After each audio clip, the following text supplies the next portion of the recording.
नमस्कार, आप लोग का स्वागत है मेरे चैनल पर।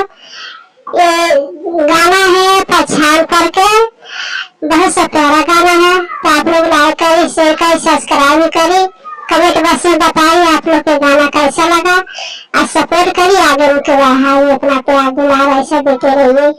के चले हम सैया जैसे चुनर कांटा में फंस गए, कैसे सज के चले हम सैया हरा जैसे चुनर कांटा में धस गए।